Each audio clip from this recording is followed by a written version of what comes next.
All right. So this week is going to be a short week because on Friday you have a holiday, as if some of you haven't had one for the past 3 weeks. But on Friday is Good Friday, so you will have a holiday. So um, short week this week. So we're at the end of our Southwest Asia unit, and so that means that we're going to have a test over it.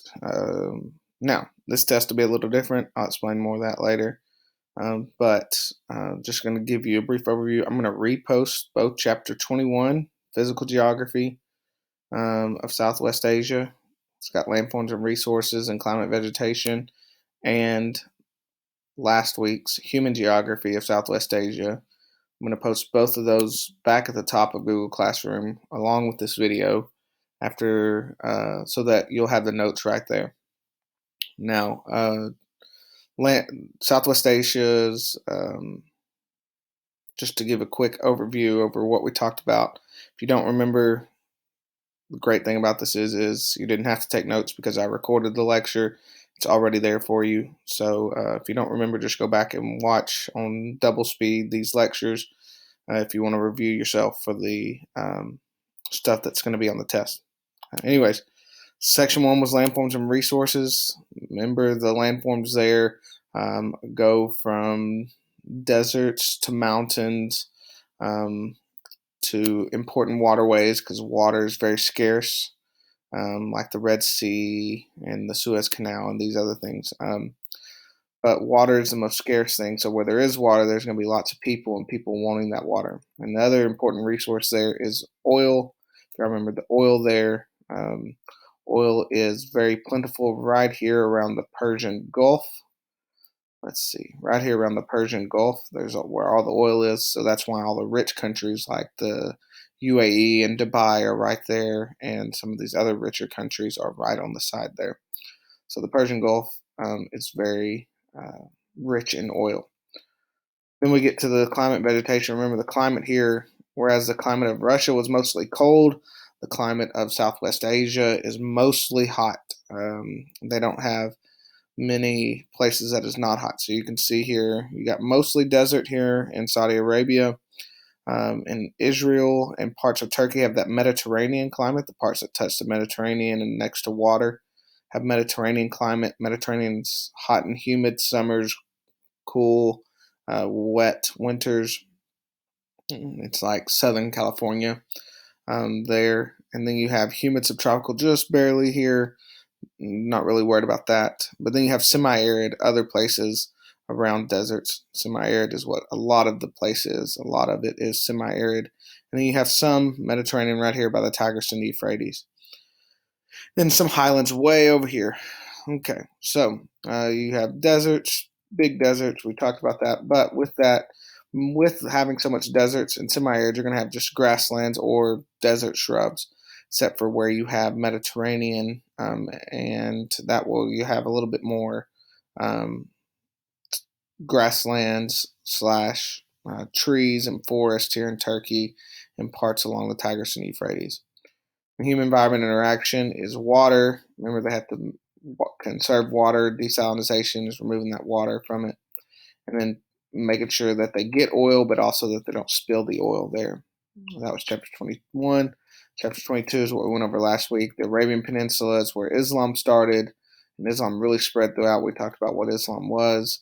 Then we talked about how the colonial Europeans took control of it as the Muslims got weaker in the 1600s to the 1900s. The Europeans kind of came in. Then in the 1900s, they found oil there, and so oil led them to become rich in some places there around the Persian Gulf. And then you have the Eastern Mediterranean, which is where a lot of those major religions have holy lands, and that requires sometimes ends up in fighting for this territory. This territory is really important because of its crossroads, major crossroads here between Europe, Africa, and Asia. And the Jews have that land now. The Israelites, Israel, have that land now, but it's really fought over. It used to be Palestine, and the Arabic people had that land, and so they fight over that land, over who's in control of it, the Arab people or the Palestinians. I mean, the Palestinians or the Jewish people. And so there's both live in that region, but they want it to be owned by the different people that are the Israelites want it, which they have it, and the Arabic people, Palestinians, want it as well. And then the last part here is the Northeast, and we talked about that. That's where major civilization kind of started. One of the first birthplace of civilizations right here around the Mesopotamian regions. You'll talk about more of that next year with Coach Broom.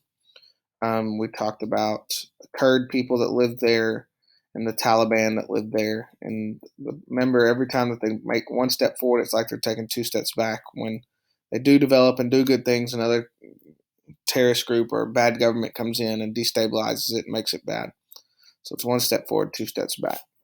So we talked about all that. Remember, you don't have to remember all that right now. You can just go back and look at your notes. I'm going to post these notes. I've also have all the videos that are right there underneath it that you can click. I'm not going to post all the videos again because that's just going to add too much to one post. So you'll see that here.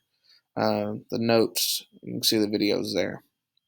Notes, notes, notes, notes, all right there. So you can scroll through and find the video notes if you would like. Okay. Only thing that you're going to have to do today, I'm going to post the review for your test. Here's your review for your test. Now, if you want to work on this, this is all stuff out of chapter 21 and 22. Nothing out of chapter 23. We're skipping that chapter.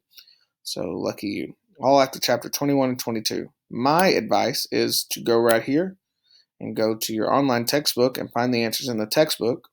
You can FaceTime with somebody else.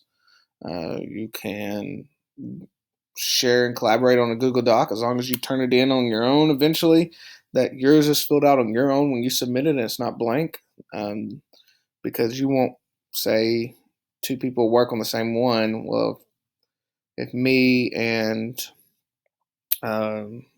Coach O'Neill both work on this one, I can't turn in, or Coach O'Neill can't turn it because it's mine, turn it in because it's under my name. I'm the creator.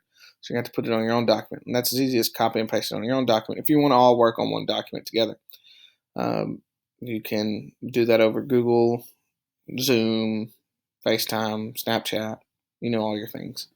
But work on this review, get it turned in if you want 5 extra bonus points on your test. I would strongly make sure that you do this if you would like those 5 extra bonus points. It would help on your test. And you know what? I might make it 10.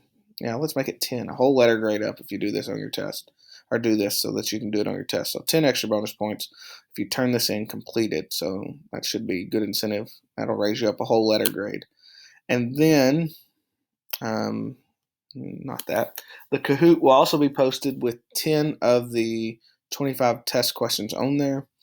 Your test will be on a Google form that will be posted on Wednesday. I haven't got it finished yet, but it'll be on a Google form.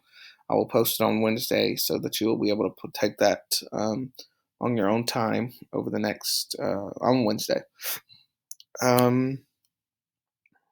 But yeah, other than that, that's all we're going to do today. So those things will be posted as soon as you watch this video. If you have any questions, if you need to get on Google Hangouts on Tuesday or Thursday, I will be there. But if you have any questions, just email, Google Classroom, call, whatever you need to. Cool.